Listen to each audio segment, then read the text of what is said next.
اتنی ہی آیات ہیں جو عشر کے متعلق ہیں۔ آپ نے کتنی دفعہ سنا ہوگا، اللہ تعالیٰ نے بارہا دفعہ فرمایا، جس جگہ پہ بھی نماز کا حکم دیا ساتھ ہی ارشاد فرمایا زکوٰۃ ادا کیا، وَأَقِیمُوا الصَّلَاةَ وَآتُوا الزَّکَاةَ وَأَقْرِضُوا اللَّهَ قَرْضًا حَسَنًا۔ ارشاد فرمایا نماز قائم کرو، وَآتُوا الزَّکَاةَ، زکوٰۃ ادا کیا کرو۔ یہ جو لفظ ہے اقیموا وآتوا، یہ امر کا صیغہ ہے، اس میں اللہ تعالیٰ حکم ارشاد فرما رہے ہیں۔ امر کہتے ہیں حکم دینے کو، اللہ تعالیٰ اپنے بندوں کو حکم دے رہے ہیں، وَأَقِیمُوا، قائم کرو، الصلاۃ، نماز، وَآتُوا، ادا کرو، الزکاۃ، زکوٰۃ، وَأَقْرِضُوا، دو، اللہ کو قرض دو، وَأَقْرِضُوا اللَّهَ قَرْضًا حَسَنًا، اللہ کو قرض حسنہ دو۔ تو کتنی پیاری آیات کریمہ ہے۔ وَأَقِیمُوا الصَّلَاةَ، نماز قائم کرو، وَآتُوا الزَّکَاةَ، زکوٰۃ ادا کرو، وَأَقْرِضُوا اللَّهَ قَرْضًا حَسَنًا، یہ جو زکوٰۃ ادا کرتے ہو یہ تم اپنے اللہ تعالیٰ کو قرض دے رہے ہو اور قرض حسنہ دے رہے ہو۔ اللہ تعالیٰ نے یہ زکوٰۃ کے لفظ کو قرض حسنہ سے تعبیر کیا۔ مثال کے طور پہ آپ تصور کریں، میں عام میں سے حاجی صاحب سے، میاں صاحب سے، اللہ دیتا صاحب سے کسی سے قرض لیتا ہوں، تو کیا خیال ہے؟ میں وقت کا پابند ہوں گا کہ جو ٹائم میں نے ان سے لیا ہے اسی ٹائم پہ قرض دوں گا، اگر میں اپنے وعدے میں سچا ہوں۔ وَأَوْفُوا بِالْعَہْدِ، اللہ نے ارشاد فرمایا وعدوں کو پورا کرو۔ ان العہد کان مسئولا، بے شک وعدے کے متعلق قیامت کے دن سوال کیا جائے گا۔ تو اگر میں ایک اچھا انسان ہوں، میں نے قرض لیا ہے تو اپنے ٹائم پہ ان کو قرض واپس کروں گا۔ تو ہمارے ہاں یہ شعور رکھا جاتا ہے کہ ایک بندے کو قرض دیتے ہیں تو بندہ وہی اچھا ہے جس نے 20 تاریخ کا کہا تھا 20 سے پہلے دوں گا، آپ کا قرض واپس کر دوں گا، تو جو اس نے 20 سے پہلے دے دیا وہ بندہ اچھا ہے۔ تو ہم بندے کے متعلق یہ گمان کرتے ہیں وہ ٹائم پہ قرض دے دے، بقایا واپس دے دے، تو کیا خیال ہے؟ اللہ تعالیٰ نے یہ جو قرض کا لفظ بولا ہے تو وہ تو احکم الحاکمین ہے۔ ہم ایک بندے کے چہرے پہ اعتبار کر لیتے ہیں، وہ اس کو قرض دے رہے ہیں، یہ قرض ٹائم پہ واپس کرتا ہے، اس کو دینا چاہیے۔ وہ بھائی اس نے پہلے بھی مجھ سے قرض لیا تھا، اس نے مجھے واپس نہیں کیا، اس دفعہ اسے قرض نہیں دینا۔ تو اللہ تعالیٰ نے اس لفظ کو، زکوٰۃ کے لفظ کو قرض سے تعبیر کیا، تو وہ تو احکم الحاکمین ہے۔ اس سے زیادہ باج کا پابند کون ہے؟ وہ تو ہر چیز سے ماورا ہے، وہ احکم الحاکمین۔ اس نے کہا ہے لوگوں مجھے قرض دو اور مجھے قرض حسنہ دو۔ حضرات گرامی، جب بھی زکوٰۃ دیا کرے تو آپ یہ خیال کریں ہم اللہ کو قرض دے رہے ہیں اور اللہ اس کا بہتر نعم البدل ہمیں عطا فرمائے۔ بے شمار آیات کریمہ ہیں۔ ایک جگہ ارشاد فرمایا وَآتُوهُم مِّن مَّالِ اللَّهِ الَّذِي آتَاكُمْ، اللہ کے دیے ہوئے میں سے اللہ کی بارگاہ میں خرچ کرو۔ دیا تو اسی رب نے ہے۔ اللہ تعالیٰ نے ارشاد فرمایا قرآن پاک میں وَآتُوهُم، سورۃ النور کی آیات کریمہ ہے۔ ایک جگہ فرمایا وَابْتَغِ فِيمَا آتَاكَ اللَّهُ الدَّارَ الْآخِرَةَ، جو کچھ اللہ نے دیا ہے وہ اللہ کی بارگاہ میں دو، وہ لوگوں پہ خرچ کرو۔ یہ جو خرچ کرتے ہو یہ سمجھ لو تم آخرت میں اپنے لیے گھر بنا رہے ہو۔ آخرت میں گھر بنا رہے۔ ایک جگہ ارشاد فرمایا یا ایھا الذین آمنوا انفقوا من طیبات ما کسبتم ومما اخرجنا لکم من الارض۔ یہ جو زمین سے نکلتا ہے عشر، اس کے متعلق آیات کریمہ ہے۔ اللہ تعالیٰ نے ارشاد فرمایا یا ایھا الذین آمنوا، اے ایمان والو، انفقوا، خرچ کرو، من طیبات ما کسبتم، جو میں نے تمہیں حلال رزق عطا کیا ہے اس میں سے خرچ کرو، وَأَخْرَجْنَا لَكُم مِّنَ الْأَرْضِ، اور جو کچھ زمین میں سے نکلتا ہے وہ بھی اللہ کی بارگاہ میں خرچ کرو۔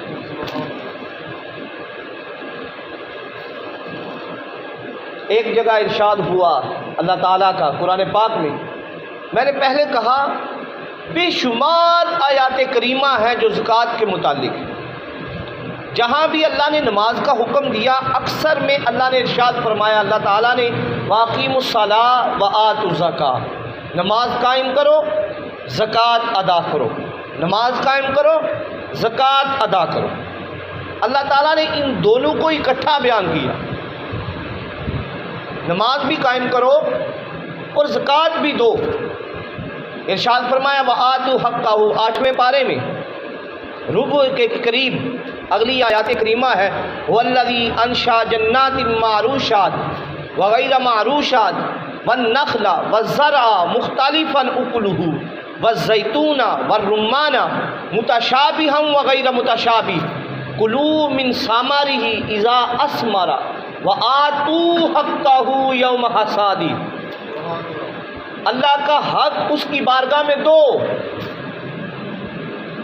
جو رب کا حق ہے وہ اس کی بارگاہ میں دو، یوم حصادہ، جب کٹائی کا وقت آتا ہے، جب گندم کو کاٹنے لگو، گندم کی کٹائی کرو، وآتوا حقہ، اس کا جو حق ہے اس کو دو۔ اس کے بارے میں بے شمار احادیث مبارکہ بھی ہے۔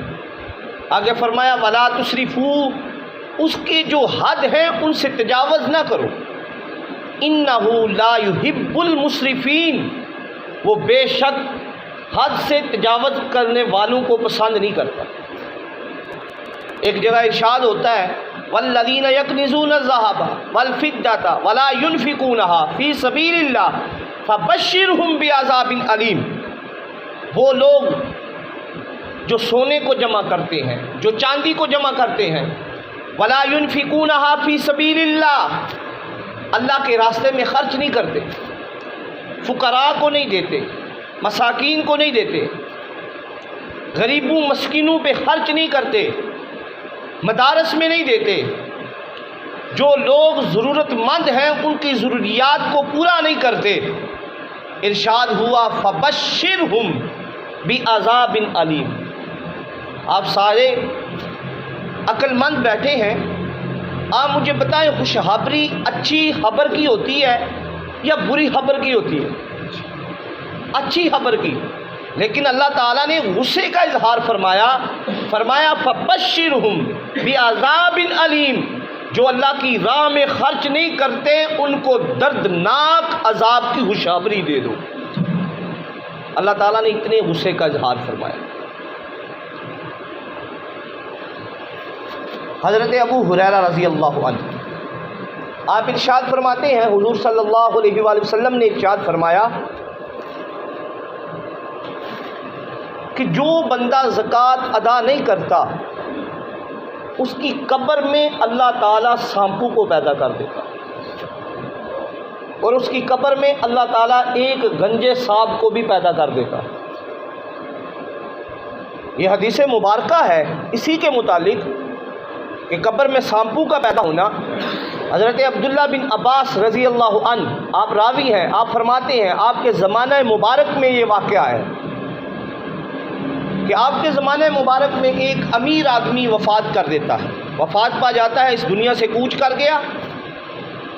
لوگوں نے اس کی قبر کو کھودا، ایک جگہ قبر کو کھودا، اس میں سے درجنوں سانپ نکل آتے۔ دوسری جگہ قبر کو کھودا، اس میں بھی سانپ ہے۔ تیسری جگہ قبر کو کھودا، اس میں بھی سانپ ہے۔ تو لوگ دوڑتے ہوئے حضرت عبداللہ بن عباس رضی اللہ عنہ کی بارگاہ میں آتے، آ کر عرض کرتے ہیں اے نبی مکرم صلی اللہ علیہ وآلہ وسلم کے پیارے صحابی، یہ معاملہ پیش آ گیا ہے، آپ اس کا حل نکالیں۔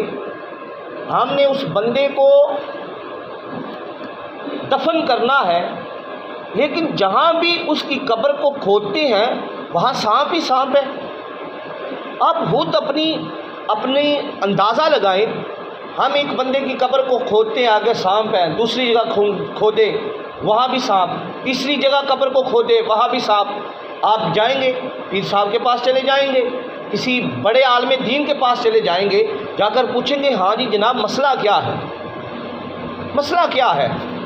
تو حضرت عبداللہ بن عباس کے پاس لوگ گئے، آپ نے اس کے بیٹوں کو بلایا، وارثوں کو بلایا اور پوچھا کہ تیرا باپ کیا کرتا تھا، کیا عمل کیا کرتا تھا؟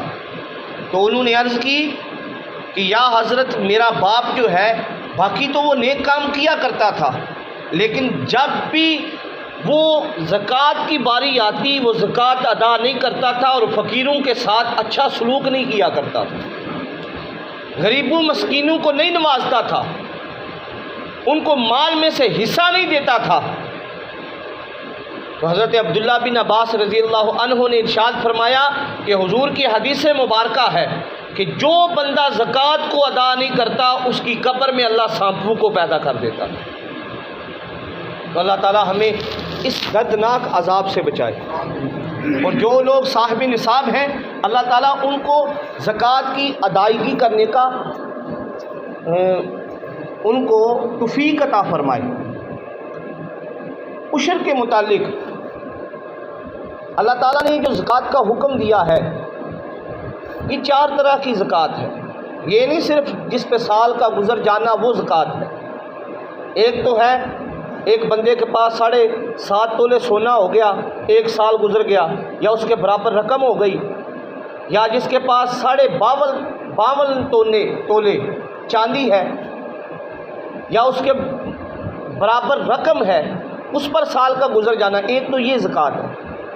دوسری زکوٰۃ صدقہ فطر بھی زکوٰۃ ہے، تیسری قربانی کرنا بھی زکوٰۃ ہے، چوتھے نمبر پہ یہ جو عشر ہے یہ بھی زکوٰۃ ہے۔ تو اللہ تعالیٰ ہمیں یہ 4 چیزیں کرنے کی توفیق عطا فرمائے۔ حضور کے صحابی ہیں حضرت ثعلبہ بن حاتب، لوگ انہیں مسجد کی کبوتری کہہ کر پکارتے تھے، ہر وقت مسجد میں رہتے تھے، مسکین تھے، فقراء میں ان کا شمار ہوتا تھا۔ اللہ کے نبی کی بارگاہ میں عرض کرتے ہیں کہ یا حضرت آپ دعا فرمائیں، اللہ مجھے مال عطا فرمائے۔ حضور نے فرمایا کہ جس حال میں ہے وہی حال اچھا ہے۔ انہوں نے پھر اصرار کیا کہ یا رسول اللہ آپ دعا فرمائیں۔ حضور نے پھر یہی ارشاد فرمایا، اللہ کے نبی کی نظر تھی اتقوا فراست المومن فإنہ ینظر بنور اللہ، یہ جو مومن کی نظر ہوتی ہے اس کی فراست سے بچو، اس کی نظر سے بچو، کیونکہ وہ اللہ کے نور کے ساتھ دیکھتا ہے۔ تو حضور نے دیکھ لیا تھا اگر اسے مال ملا تو یہ کیا کرے گا۔ اس نے پھر عرض کی، حضور نے دعا فرمائی کہ اللہ تعالیٰ تیرے مال میں برکت دے۔ اس کے پاس جانور تھے، اتنے جانور ہو گئے کہ وہ مدینہ منورہ سے باہر نکل گئے۔ مدینہ منورہ میں جگہ کم پڑ گئی اس کے جانوروں کے لیے۔ پہلے وہ 2 نمازوں کے لیے آتا تھا، پہلے تو وہ ہر وقت مسجد میں رہتا، جب مال ہوا 2 نمازوں کے لیے آتا، پھر وہ میدان میں چلا گیا، اب جمعے کے جمعے آتا، پھر اس نے جمعہ بھی چھوڑ دیا، مختصراً اس نے جمعہ بھی چھوڑ دیا، لوگوں سے سنتا حضور کیا کہتے ہیں، پھر اس نے یہ بھی چھوڑ دیا۔ حضور نے ایک صحابی کو بھیجا جائیں اس کے پاس زکوٰۃ لینے کے لیے، تو حضرت ثعلبہ بن حاتب نے مال کی زکوٰۃ دینے سے انکار کر دیا، جس طرح ہم کہتے ہیں۔ تو انہوں نے بھی کہا کہ یہ تو سب کچھ میری عقل کی وجہ سے میں نے کمایا، یا رسول اللہ آپ کی دعا کیا ہے؟ پھر کچھ دیر کے بعد وہ آیا اپنی مال کی زکوٰۃ دینے کے لیے۔ حضور نے فرمایا آپ اللہ نے مجھے منع فرما دیا کہ اس سال بعد سے آپ نے زکوٰۃ نہیں لینی۔ پھر وہ حضرت ابو بکر صدیق کے دور خلافت میں آیا، آپ نے ارشاد فرمایا جس مال کی زکوٰۃ اللہ کے نبی نے نہیں لی، صدیق کون ہوتا ہے اس مال کی زکوٰۃ لینے والا؟ اس کے بعد وہ حضرت عمر فاروق کے دور میں آیا، حضرت عمر نے بھی منع فرما دی، آپ نے فرمایا میں یہ نہیں کر سکتا۔ پھر حضرت عثمان غنی کے دور میں وفات پا گیا، اور اس کی وفات بھی ایسے ہوئی کہ وہ دردناک تھی۔ تو اللہ تعالیٰ ہمیں مال کی زکوٰۃ کی توفیق عطا فرمائے۔ عشر کیا ہے؟ عشر یہ ہے، مثال کے طور پہ آپ کے پاس 10 گندم کی بوریاں، یا آپ مثال لے لیجیے 10 گندم کے توڑے ہوئے ہیں،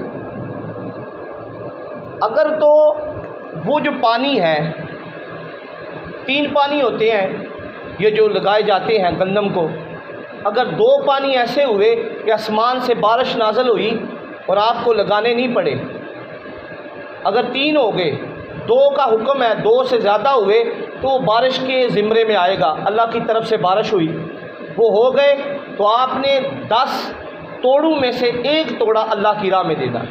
یہ مثال ہے، ویسے تو 10واں حصہ جو ہے اللہ کی بارگاہ میں دینا ہے، آپ کو مثال کے طور پہ سمجھانے کے لیے کہہ رہا ہوں۔ 10واں حصہ یعنی 10 توڑے ہیں، ان میں سے 1 توڑا اللہ کی بارگاہ۔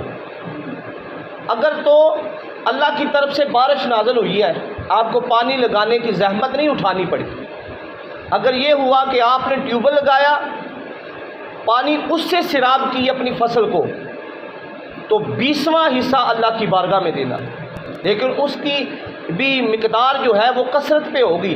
اگر 2 پانی آپ نے خود لگائے ٹیوب ویل کے ذریعے، اور 1 پانی جو ہے اللہ کی طرف سے بارش نازل ہوئی، تو پھر آپ نے 20واں حصہ جو ہے اللہ کی بارگاہ میں دینا ہے، یعنی آپ نے فقراء کو دینا ہے، مساکین کو دینا ہے، مدارس میں دے سکتے ہیں۔ 8 مصارف ہیں زکوٰۃ کے، انما الصدقات للفقراء، فقراء کو زکوٰۃ دے، مساکین کو زکوٰۃ دے۔ علماء فرماتا ہے فقراء کون ہیں؟ جو صاحب نصاب نہیں ہے وہ فقراء ہے۔ مساکین کسے کہتے ہیں؟ جن کے پاس کھانے کے لیے کچھ نہیں ہے وہ مساکین ہیں۔ والعاملین علیہا، جن کو آپ نے زکوٰۃ پہ مامور کیا ہے۔ والمؤلفۃ قلوبہم، جن کے دل اسلام کی طرف راغب ہے، آپ زکوٰۃ ادا کریں گے وہ اسلام قبول کر لیں۔ وفی الرقاب، جو غلام ہے، والغارمین، جو قرض دار ہیں، وفی سبیل اللہ، جو اللہ کے راستے میں جہاد کرنے والے ہیں، جو قرآن کو پڑھنے والے ہیں، جو احادیث مبارکہ کے علم حاصل کرنے والے ہیں، آپ ان کو زکوٰۃ دے سکتے ہیں۔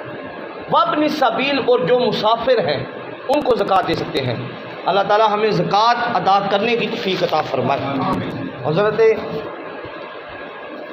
حضور صلی اللہ علیہ وآلہ وسلم نے بے شمار جگہ پہ ارشاد فرمایا، حضرت معاذ بن جبل کو جب حضور نے یمن کا گورنر بنا کر بھیجا تو ارشاد فرمایا کہ جس بھی بندے سے زکوٰۃ لینی ہے تو یہی جو طریقہ میں نے آپ کے سامنے رکھا ہے، یہی طریقہ حضور نے ارشاد فرمایا کہ 20واں حصہ اگر آپ نے خود سیراب کی ہے تو اپنی جو گندم ہے اس میں سے 20واں حصہ اللہ کی راہ میں دینا ہے، اور اگر بارش کے پانی سے آپ کی فصل سیراب ہوئی ہے تو پھر 10واں حصہ اللہ کی راہ میں دینا ہے۔ 10 توڑے ہوئے تو اس میں سے 1 حصہ 10واں توڑا، 20 ہوئے تو 2، 30 ہوئے تو 3، 40 ہوئے، اس حساب سے آپ نے اس کو جمع کرتے جانا ہے۔ سورۃ القلم میں اللہ تعالیٰ نے ارشاد فرمایا، اس واقعے کو بیان کیا، آخری واقعہ کہ ایک امیر آدمی تھا، وہ ہمیشہ جو ہے اپنے باپ کی زکوٰۃ دیا کرتا تھا، سب سے پہلے فقیروں کو دیتا، اس کے بعد اپنے گھر والوں کے لیے اکٹھا کرتا۔ مختصراً وہ اس دنیا سے چلا گیا، اس کے بیٹے قابض ہوئے، انہوں نے کیا کیا؟ انہوں نے سوچا یہ جو فقیروں اور مسکین کو دیتے ہیں اس سے ہمارے مال میں کمی ہوتی ہے، اس بار ہم انہیں نہیں دیں گے، ہم خود ہی، ہمارا کنبہ بڑا ہے، ہم خود ہی کھائیں گے۔ تو کیا ہوا؟ انہوں نے رات کو مشورہ کیا، میٹنگ کی کہ صبح سویرے اندھیرے میں ہم باغ میں چلے جائیں۔ یہ سورۃ القلم میں ارشاد فرمایا اللہ تعالیٰ نے انا بلوناہم کما بلونا اصحاب الجنہ، پورا رکوع اسی کے متعلق ہے۔ تو وہ جو جب صبح اندھیرے میں باغ میں گئے تو انہوں نے کیا دیکھا؟ سارے کا سارا باغ اجڑ چکا۔ وہ پریشان ہو گئے، انہوں نے آپس میں ایک دوسرے سے مشورہ کیا اور کہنے لگے یہ ہمارا باغ ہی نہیں ہے، ہم بھول کر کسی اور جگہ پہ آ گئے ہیں۔ پریشانی کے عالم میں ان کو پتہ ہی نہ چلا کہ یہ ہمارا باغ ہے۔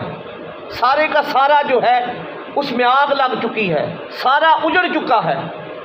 تو جب انہوں نے صبح طلوع ہوا آفتاب تو انہوں نے دیکھا وہی ان کا باغ تھا۔ تو آپس میں مشورہ کرنے لگے، ان میں سے جو عقل مند تھا اس نے کہا تم نے جو کہا تھا نا اللہ کی بارگاہ میں ہم نے مال کی ادائیگی نہیں کرنی، فقراء کو باغ کے قریب نہیں آنے دینا، اس کی وجہ سے اللہ نے تمہارے مال کو برباد کر دیا، تمہارے باغ کو برباد کر دیا۔ تو انہوں نے اللہ کی بارگاہ میں معافی مانگی اور معافی کے طلبگار ہوئے، تو اگلے سال اللہ تعالیٰ نے انہیں دوگنا اجر عطا فرمایا۔ ان کی فصل پچھلے سال کی نسبت دوگنی ہوئی، اللہ تعالیٰ نے انہیں دوگنا مال عطا فرمایا۔ اللہ تعالیٰ ہمیں مال کی زکوٰۃ ادا کرنے کی توفیق عطا فرمائے، اور جو کچھ سنایا اس پر سب سے پہلے مجھے، اس کے بعد آپ سب کو عمل کی توفیق عطا فرمائے۔ اللہ تعالیٰ ہم سب